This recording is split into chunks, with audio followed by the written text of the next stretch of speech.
ahead of time for the getting to know you, but I was going to ask that you share your favorite word and why. So I'm going to go first to give you all some time to think, and give me a second and I will put an order in the chat.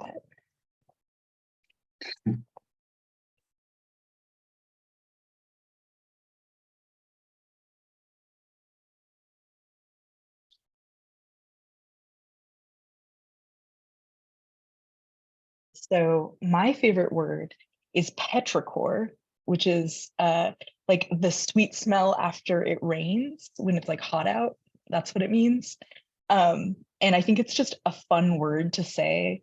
And also I have lots of like very fond memories of, I worked at a summer camp for a really long time, of like really hot summers in California, and then the smell of rain on the asphalt when I was working at summer camp. So that is my favorite word. I had no idea that had a name. All right. So at first I thought, are you kidding? I don't have a favorite word. And then I immediately thought of one. So I must have been wrong. At least one of my favorite words is liminal. I think it's just a beautiful word. And then secondly, I feel like it describes where I am most of the time. I'm always trying to place myself in a space. And I think I'm challenged by the fact that I'm in between spaces many times when I don't recognize it. And I find value in operating in those spaces between.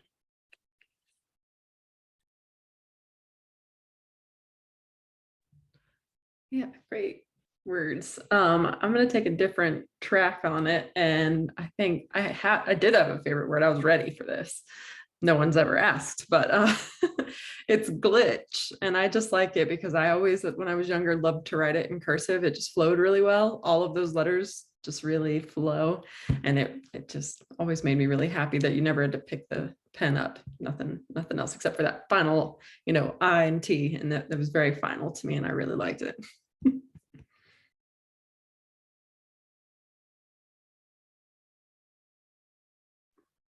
Haven't seen Wreck-It Ralph, so I got to add that to the list. She glitches all the time. They talk about her glitch. So I have no idea what to say here, because when you asked the question, I'm just kind of like Tammy, I don't have a favorite word. And then I started to think of one, except I can't remember what it is.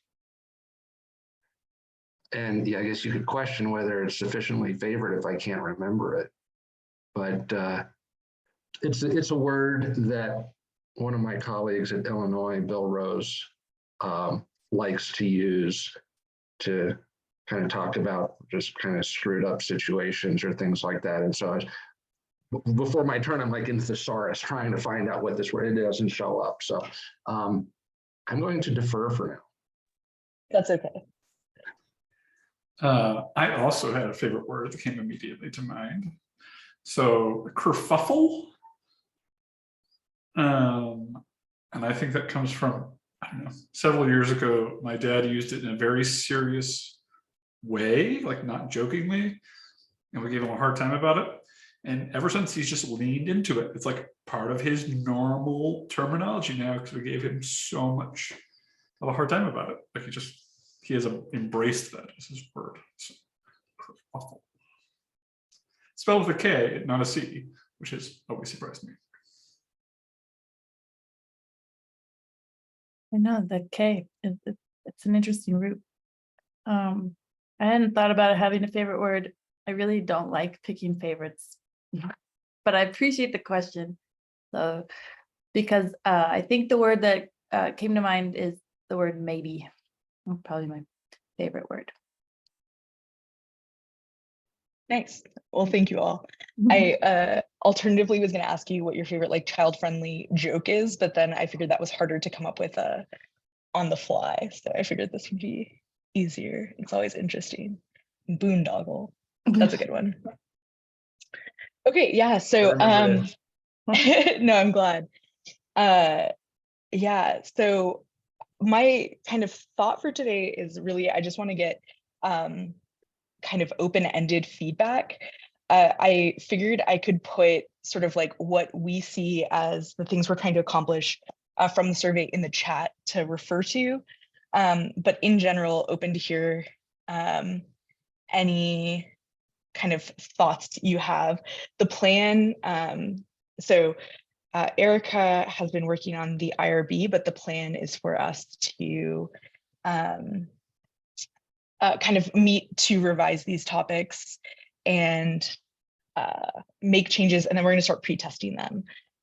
So yeah, interested to hear what your thoughts are as kind of our first, not just the three of us looking at the survey. And I have, I sent out the PDF, but I also have the PDF if it's easier to share my screen, but I just figured to start off, it would be nice to just be able to kind of jump around to whatever kind of you feel is most important to talk about.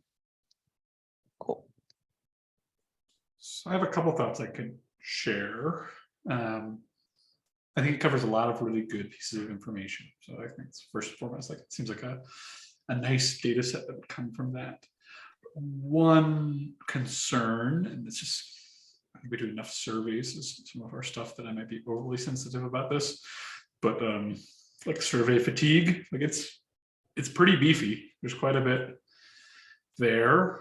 And I started doing it on my phone, and it was pretty tough for some of the sections to get through it. And I think it felt that much more ominous and overwhelming while doing it on the phone, because it's like certain pages you were scrolling for a really long time to the end just to see the next button. So I wouldn't want to add anything, I guess, is what comes immediately to mind. I did like the fact that it seemed like you were trying to ask the question in several different ways.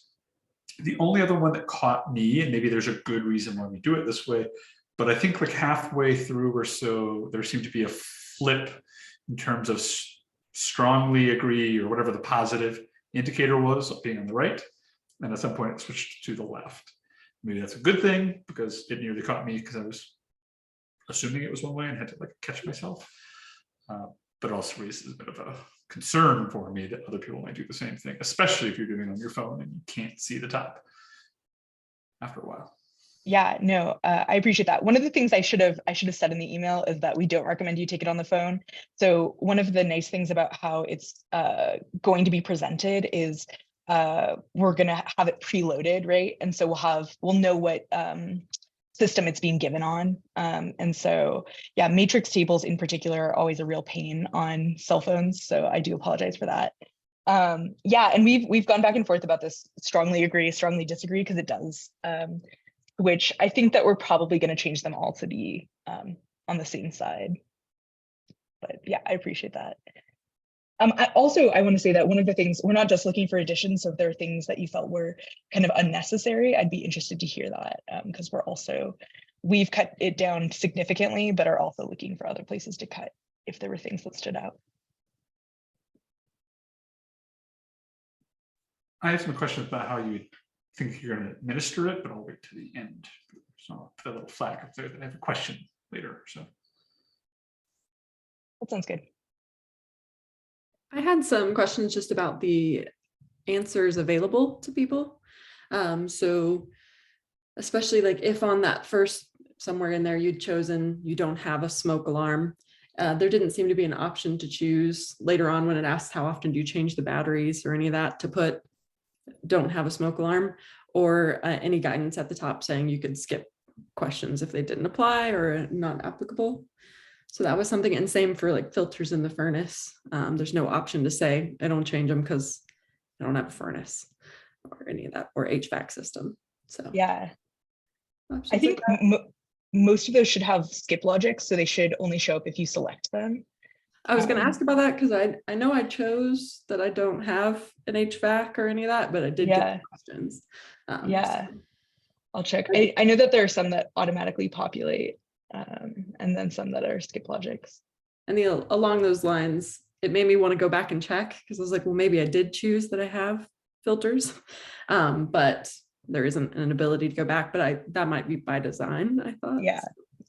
And then the only other thing was maybe another option for how often do you see your primary care? Because there's nothing for more than once a year. It's just once a year and above, and there would be chronic illness reasons to go often. Yeah, same with a dentist. You could say, I couldn't remember, but like if you're supposed to go every 6 months, there wasn't an option for what you're supposed to do. Maybe you did that on purpose. Yeah, so we went back and forth about this because part of what we didn't want to capture is like, if this has just been a really bad year for you and you had like a sinus infection and then you broke your ankle and, you know, had whatever, like had a series of things, we didn't want that to kind of change the results. So what we're trying to go for is preventative care. Yeah, so, that's fair. Yeah. Does make me wonder if you want to ask a question. And I know this is strange after I said don't add anything, but I don't remember there being any sort of question about has the last year or some period of time been particularly different? Have you had a major life change That's of interesting. it? Yeah. I That was was way gonna be my more interested about my house the first 6 months I was there than Yeah. after being there for 10 years. Oh, well, and Yeah. also, Christian, I guess something we often ask when we're asking people about like what they've, not quite the same questions, but we're like, it's adding more questions, but like, how typical is this response? Like, you know, if you're saying, what have you done? Is this,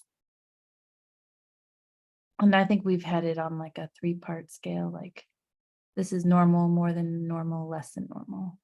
Yeah. For things that we ask frequencies about and that we really care to know if it's departed from their norm or Yeah, what they that's think of interesting. their norm.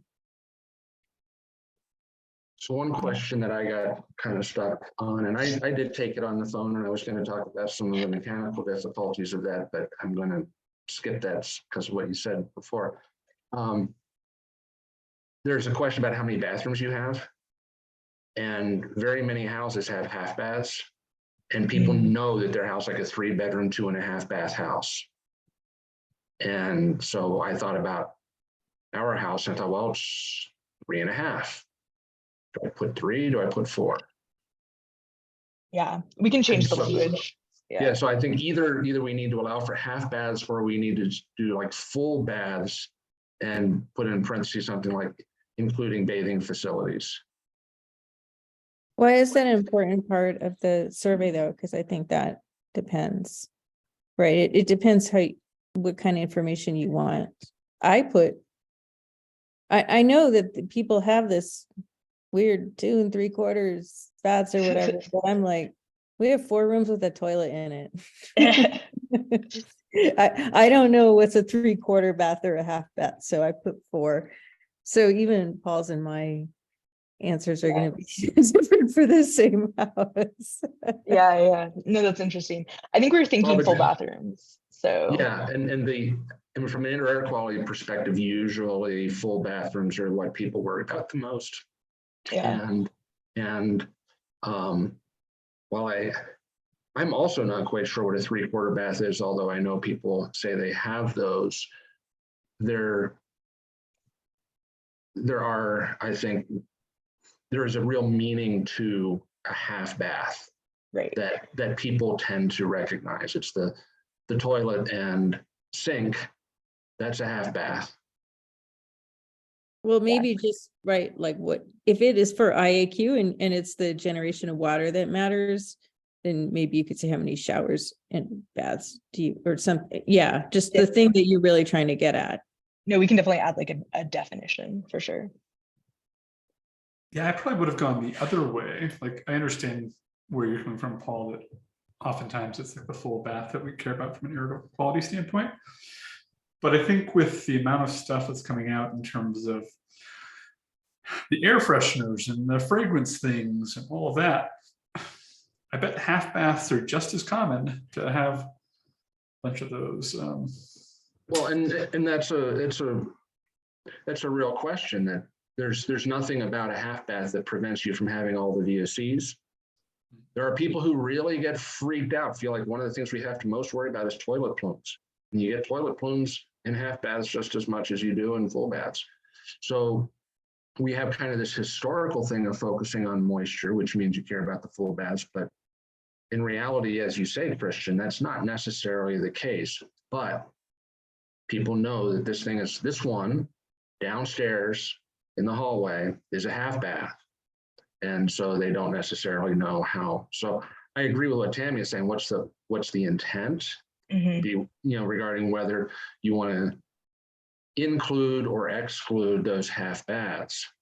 But in either case, I think we either need to allow for a half bath option, as we could say, we could choose 3.5, or we have to say something to say how people should consider those. Okay, I'm gonna call weeds on this question now.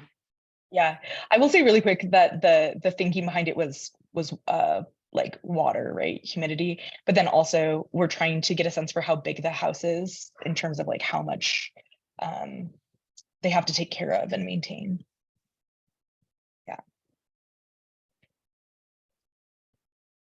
Comment about a different question. Yeah, sure.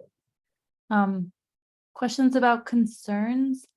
I know in your email you said you're planning on adding transition text and header text, so maybe this was already planned, but it seems like it presumes you have to have concerns about your homes. I know it says if any, Yeah. but it only says if any, and then the rest of it is like, well, I don't know how to engage in this question if I'm like, I don't have any concerns.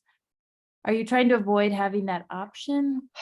Yeah, so this is something that I was planning to bring up. I think originally we had a question above it that was just like, do you have any concerns about your home, right? And then it sorted people into this question or not. And then we decided that when we changed it to the kind of drag box thing, that then it gives the opportunity to not do it. Yeah, I don't know. I think it's probably, the more I think about it, because Tammy, I believe you'd also brought this up earlier. Yeah, I think it's probably important to have either within that question, but that question's already meaty, so maybe going back to having a question before it, a no option is good. I'm also interested to hear if you guys have other concerns that you wanted to add. This is from one of our like very early conversations where we had generated a list, but we have added a couple more since then, but yeah, it would be great to get other insights. Cool. So, yeah, I put a few in the chat because we asked questions open-ended in a study. We said like, what do you like about your home? What do you not like about your home? And we got a lot of answers about like neighbors, people around me, people walk their dog by my house and don't clean up, how much space they have. So like they want more space, so they want less space or storage space. But I'm only sharing this because not to say you should add it, but they're not really anything related to like indoor environmental quality the way it's like it feels traditionally conceived. So I think we've talked about this previously, but one of the things I think has been a tension in trying to design that question in particular is we both want to get information that is useful, right? But also don't want to key people to think of only indoor air quality when we think that probably most people wouldn't think of it, right? And so yeah, I'm very open to ideas if anyone can think of a better way to get at it, because it's something that we have struggled with, I think, a lot in trying to determine this, because even now, one of the things we're hoping to get from the future pre-tests is a sense for how difficult it is for people to do the dragging and reordering, and whether or not people tell us that they like actually reordered versus, did enough to be able to advance, right? Because that's the other concern we have. So yeah, so on this one, and so these are comments that I made to Paige in email, but this and then some of the later questions, I realized that I don't really think of my home as having problems, but I do think of things I want to change about it. And that's just a different mental framing. And so if somebody asks me, what are the problems with your home? I might not even list the things that I would be interested in changing. Right. even though you could say, well, if it's not a problem, why are you changing it? And so I almost felt like, and this is the thing I raised at the very end, like my macro feeling about the survey is I've taken very few surveys that I like. I've taken one survey that I really liked. Yeah. And what I liked about it was I was like, oh, there's the option to choose the thing that I really wanted to choose instead of forcing myself into these buckets. Like it feels like they really understood me. And that was kind of a nice feeling. And I didn't feel out yet with this survey yet. And I think part of it was that whole problem framing is like, I always want to change something about my house, right? There's always going to be something on my list that's for when I get a little extra money or a little extra time. But I don't necessarily see it as a problem. It could be like a water leak, or it could be, I want to change those curtains. Yeah. Yeah. I think one of the things that we tried to, because we've discussed this as well, right? It's like there are things you're dissatisfied that are not necessarily like relevant to what we're trying to do, right? But also maybe more at the forefront than the things that are relevant to us. And so one of the things we tried to do was include questions on satisfaction, right? About the like quality, size, comfort of the home, in the hopes that that would get at more of those kind of, I don't know, preferences, but not things you would change, right? But not things you're concerned about. And so I wonder if there's a way to to change the language in this question about concerns, right? In a way that makes it clearer. I think, because I'm wary to add, like to change it so that then we start getting all this data that is just like truly not what we're going for, right? Because like, I think that a lot of the things that people think about changing are like aesthetic things, right, in their homes, as opposed to addressing real problems. And I think also, right, part of what we're interested in are things that people are concerned about but have no interest in changing, right, and understanding why they won't go about changing them. And so I don't know, is there a way to make that clearer in that question? So one thing that comes to mind from one of our other surveys, and again, this makes it more complicated, but was putting timeframes on things. This is something I want to change now. This is something I want to change someday. You know, those are two different mentalities. One of the, and I apologize, we're revising a survey for another study right now, and I'm blending things, so I apologize if I'm not remembering correctly. But did we have a question about, are people empowered to actually make changes? We have a question about, are you a homeowner or a renter, sort of thing.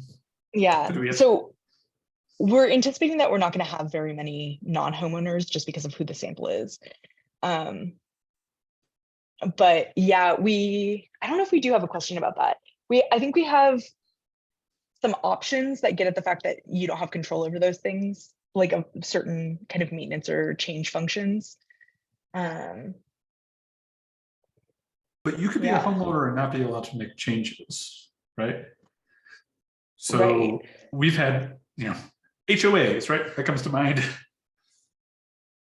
immediately. I would love to have a different whatever on my house, but I can't because of HOA rules. Yeah. One of the other things that we're trying to keep in mind is not knowing necessarily who will be taking, because we may get somebody who doesn't make household decisions. So yeah, maybe. There are many things I don't have the right to change inside my home, right? Ashley has made the choice about that, and I'm not changing it. So I figure this out. Yeah, I appreciate that. Paige, I wanted to come back to your question about like concerns, if that's okay. Yeah. And also to your point, this relates to what you said too, Tammy. We thought the same thing, that if we asked people about what they like and don't like about their home, that'd be different than what they want to change. So we asked them all three. and I was very surprised to find that what they wanted to change was also exactly what they didn't like.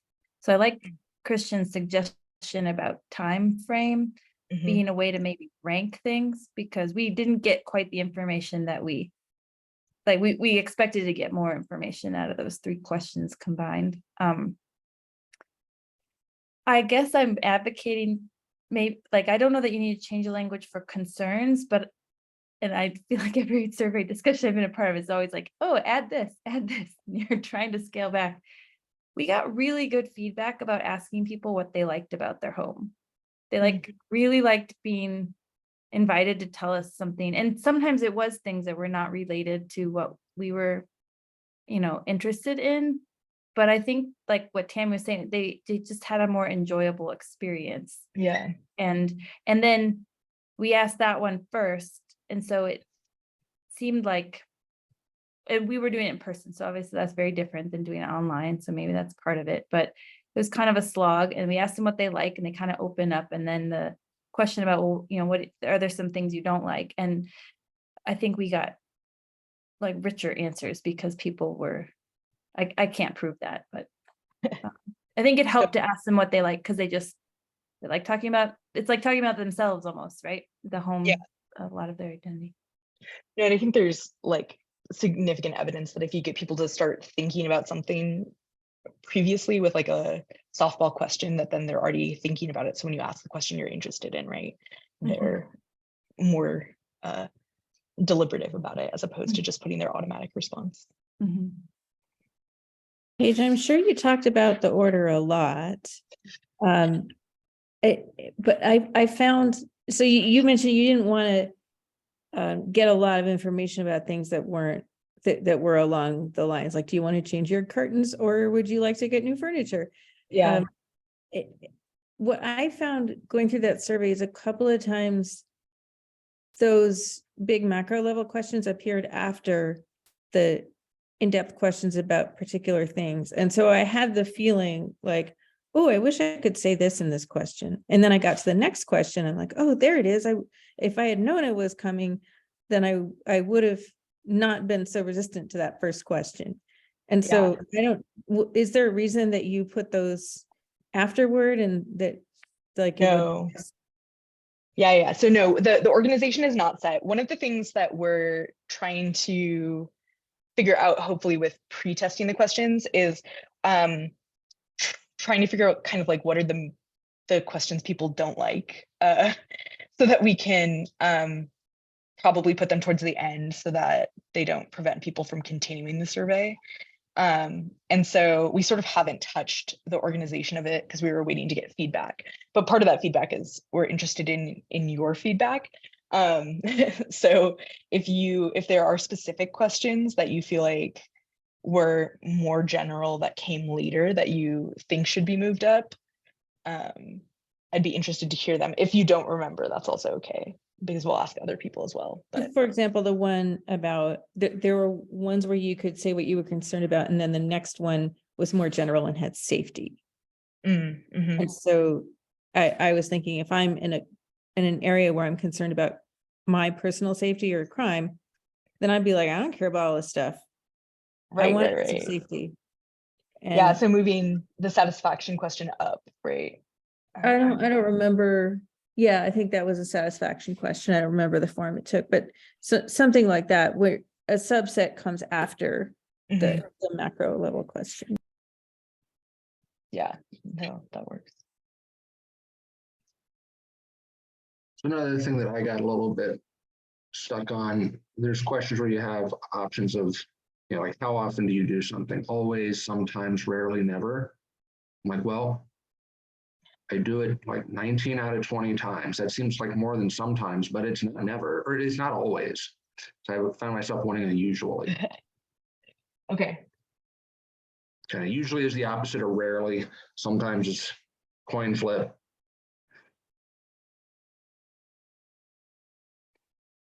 Yeah, that's fair. We originally had like actual increments of time, and then we realized that many of these operate on different increments of time. So we changed them all, but yeah, we can add another category. I'm totally good with the kind of qualitative assessment of frequency, but I think usually is a valuable one to add. Yeah, no, I appreciate that. It's much better than me falling down the rabbit hole of trying to figure out how often you actually should change the batteries in your smoke alarm, and like just being like, I have no idea anymore. I'll just wait till they beep, you know. So Yeah. yeah, Allison. Well, one question escaped me, and in the process, Oh no. I realized I can't go back. Is that on purpose? Yes. Okay. Yeah. Do you I remember. yeah. I remember. No, Yeah. I just had to think about it. So I was curious about, I understand often questions are like, on average, tell me about this experience. But I actually wondered for the air quality piece, since we're trying to introduce an intervention that's for episodic things, if there's a way to ask about like, okay, on average, you think your air quality is pretty good, but are there times, you know, how often, I don't know if you want to say how often, because that'd be hard to be precise, but like getting at the idea that my air quality in general, I think of as quite good in my home. But Yeah. there are times when I think it's not, and those concern me. That seems like an important outcome to maybe look for, to ask about in this survey. But again, I feel bad. I feel like every suggestion is additive right now. That's okay. We can always cut back again.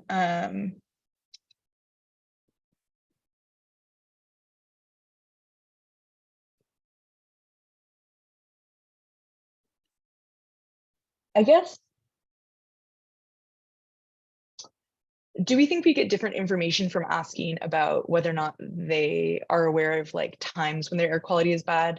Then like, does that tell us more than just knowing generally how they know to identify bad air quality? Oh, like the questions about looking at the index and stuff like that. Yeah, or like, you know, my air is good if it smells good and looks good, right? Yeah. That's my only question, is I don't know. Mhm. I would imagine that those are pretty highly correlated. Yeah. Yeah, that's a good point. But I think we might get a little bit of different responses on those questions because we're going to tell people what we're doing as part of the study. You know, we're going to be explaining, we're going to come in and try and prevent these poor air quality events. They may already be keyed up to be thinking about these episodic things, for good or bad. Yeah.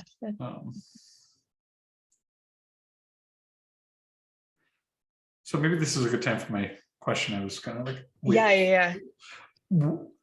When are we giving this in relationship to other times that we have like staff at the house? So this is actually not going to, this survey is not going to the people in the houses. Oh, this is going, yeah, this is going to participants in the weatherization programs that we've partnered with. So I think my sense of the relationship, and I'm sorry, this is probably an Erica question, not a me question, so I'll do my best. But my sense is that some of the questions from this will be continued on to the first in-home survey, so that there can be some kind of look at the relationship between this broader population, right, and the homes, but that those surveys will be different. Okay. Well, maybe I'll just put it as a teaser then for us to think about. I think for some of our other surveys that we're doing right now, we try to minimize the burden of our staff being there, like interrupting the house. So people were doing surveys while our staff was doing things. And I think there's a pretty clear drop off on the quality of the second half of the survey because they're like watching our teams. This came to mind in terms of like the length of the survey. That's why I was starting like, well, man, this page 4, sorry, name page, that got a little confusing. I'm on sheet 4 that I'm responding to here. Who is that stranger walking around my house? So that's where that thought came from. Yeah. I mean, that's similar to the context for the weatherization program, because we're looking at doing it while they're having kind of their in-home assessment done. And so, yeah, one of the things, I mean, we're hoping that it won't be that long. It's hard to know. One of the pieces of pre-testing will be having people tell us, right, how long it took them to do it, because the Qualtrics estimates are just trash. Like they're so bad. So yeah. yeah, that's definitely something we're trying to be aware of. It's not taking too long and making people feel uncomfortable. Is there any way to like gamify it a little bit? Like you show yourself collecting little coins that add up to your gift card? I had the same We could thought. have a progress bar. It's not as fun. No, not at all. I don't know of any way to gamify Qualtrics. But I mean, it's Um, like we're always worried about asking people for a smaller amount of time. In fact, there's a huge number of people that spend time on ridiculous tasks just because they're called video games. And I don't know how to translate that to something useful. Yeah, I yeah. thought the same thing, Tammy. Like, if surveys were just video games, we would get. We could get a Yeah, lot. okay, Ellison, this is our next business opportunity is to create survey apps. They're probably out there. I don't know. Okay, we're being slightly facetious. Not really. I would do it if it was available. It just doesn't help you though, Paige. Yeah, I mean, there are definitely apps that will tell you how much you're earning for doing them. Like if you do the Survey Junkie app, right, or something like that, but they're not fun looking when you do it. Yeah, I don't know. I mean, we can definitely, I go back and forth about progress bars because I think sometimes it's good to know how you're proceeding towards it, but it can also demotivate you, right? If you realize that you have done, all the demographics and you're only like 10% through or whatever. So my gut is never to include that. So it's just a mystery how Yeah, much I longer get you have. discouraged by them too, but if I saw a little thing going ting, ting, ting, ting, ting, I'd be more happy. Maybe Yeah. it could be some back to Wreck-It Ralph. It could be someone building up a house instead of breaking it down. No, sorry. Ooh. Yeah, this is We a rabbit are- hole I'm very willing to go down for a long time. I'm going to stop. You're I'm gonna totally say fine. We are has in including between those pictures. two. You can add like textual prompts. That way, if you don't want the whole progress bar in there, you can add like, okay, only 2 more sections to go. So you can do that every so often. So they know they're getting there. Because Yeah. I also was like, where's my progress bar? How long? Yeah, because we But- haven't added the text transition, so we definitely could put some, you're halfway done or whatever. A little motivation in there. Like, Yeah. one section left. No, I for think sure. that's a great suggestion, Taylor, like a good hybrid, because I'm more the person that's like, I want to know how far along I am. I don't mind knowing it's 10%. I just like to see, okay, I'm getting closer. Every question brings me closer. You're almost there. You're really almost there. I'm to the end of the rainbow in my box or my pot of coins. The end is in sight. Yeah. The end is near. One of the things that we're also looking at, so we asked some questions about what kind of information, right, they would like to know about their home, and we're trying to mock up like examples of what those look like, right? Like what kinds of information they could receive from a technology that is telling them about their home's air quality. And so I think we had some example, we didn't have the pictures yet, but we had some examples in the text of like what we were thinking, like the AQI or like specific measurements or 1 to 10 scale. One of the things we're also interested in is if you think there are other things that would be like, you could actually do in the technology that you would want to know about their preferences for, we can include those as well. So a couple pieces come to mind. I think we probably have examples. We have enough air quality pieces here. If you want photos that we could like mock up of the majority of the suggestion or options you had there. The only one that I don't think was on there, and it came up at the last meeting or 2 meetings ago. I don't think there was one about just good, bad, that sort of Yeah, that's true. fine, you should do something. Like I think there's probably a decent population who all they care about is I don't need to worry about this, or the alarm's going off. It's closer to the smoke alarm type Right. binary. Cool. We can add that. But if you want to do photos and you can't find them online, let me know. We can mock things up for most of those. Okay, sounds good.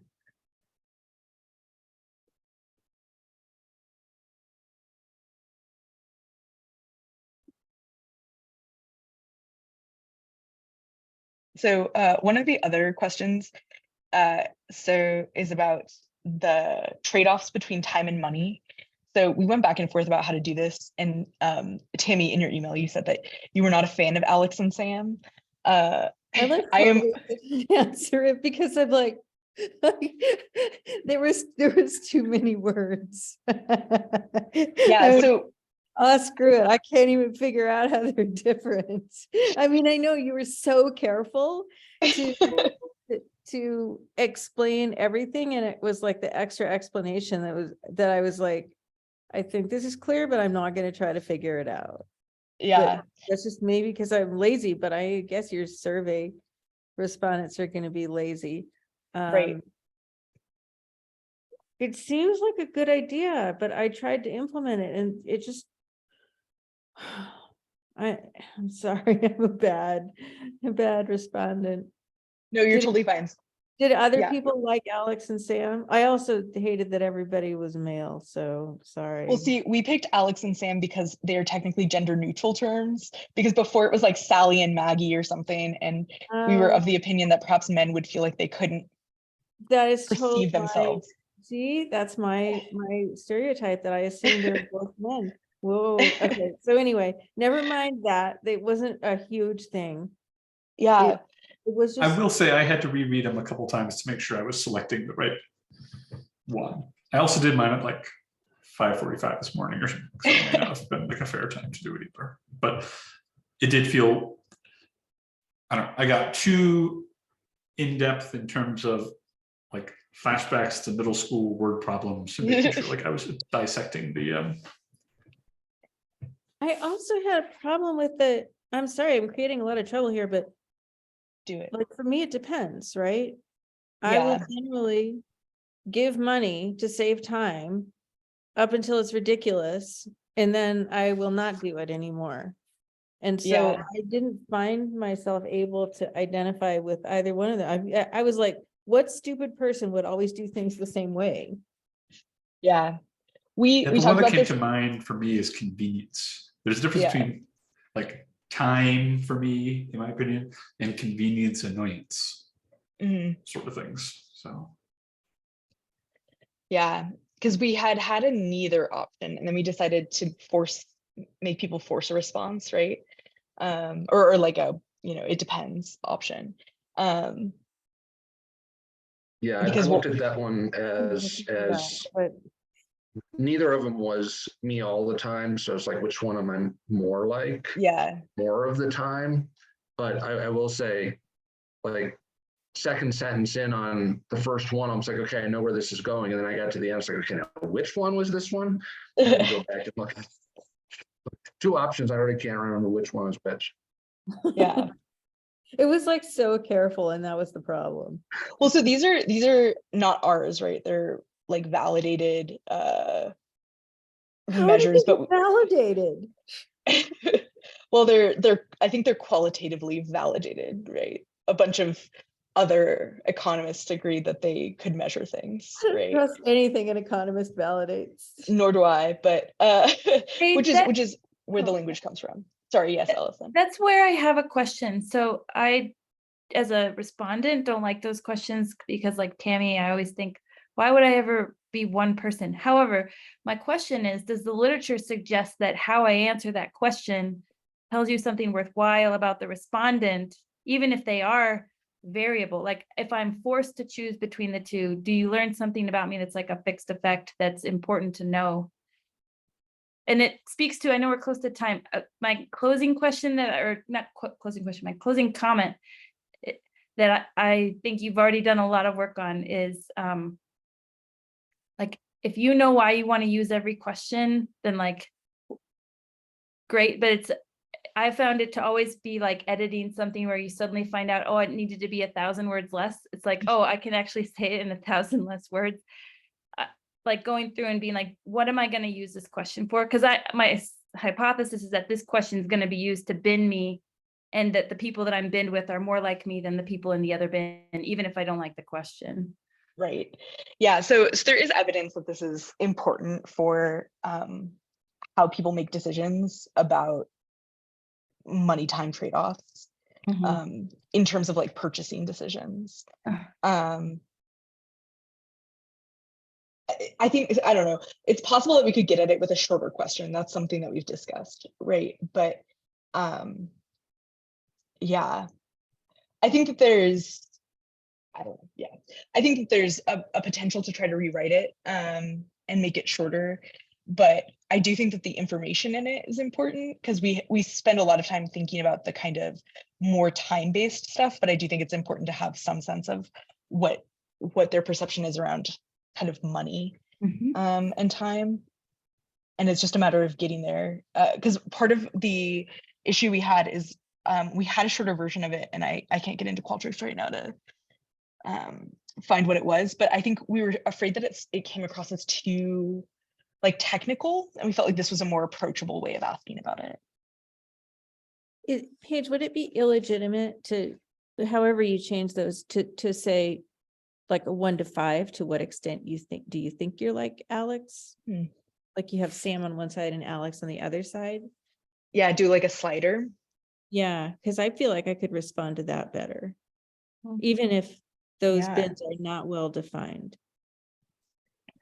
Yeah, I think we could do that. I don't see any reason why not. Well, if you're going to do a slider like that, is there a benefit just having it be Alex and Sam versus just time and money?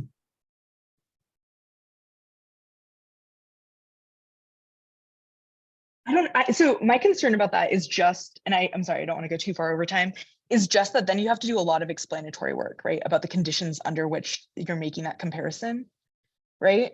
Because previously when we had tried to write out this question without using kind of this text that already exists, it was something like, are you willing to spend more money to save yourself time? Or are you willing to, spend more time to save yourself money or something? And so that's a lot to put at the ends of a slider, right? And have it being interpreted, I think. Yeah, except that I can see your point, and I understand there are all these limitations. I think I felt like I was having to do that anyway. Like you're always having to place a context on it, right? Yeah. I We can wouldn't want to do that. I just threw it out. No, yeah. I mean, we can try it. Because I think my concern is that people will just will not think of the trade-off, right? Unless we give the context of the trade-off, right? So you can't just put time or money. You have to explain that it's one at the expense of the other. And I just don't want it to be too unwieldy. But this is also a lot of text. So I don't know. That's definitely something to think about. Yeah. Okay. Well, thank you all for your feedback. If you think of other comments, feel free to just email them. We're gonna meet and go over all this. So. Do you have a PDF version? There was a couple that I had like specific pieces, but I didn't want to mess up your data by going like. Oh no, you're totally fine. Times. You can do that because I just made a copy for you guys. So this is just, yeah, but also the PDF was in the email, I think. If it didn't come through, let me know and I can resend it. Sounds good. I will. There was a couple I had like questions about the wording, but I'll flag those for you. Yeah, for sure. Cool. Thank you, everyone. Thanks. Yeah, thanks for all the feedback. Have a good weekend. Bye.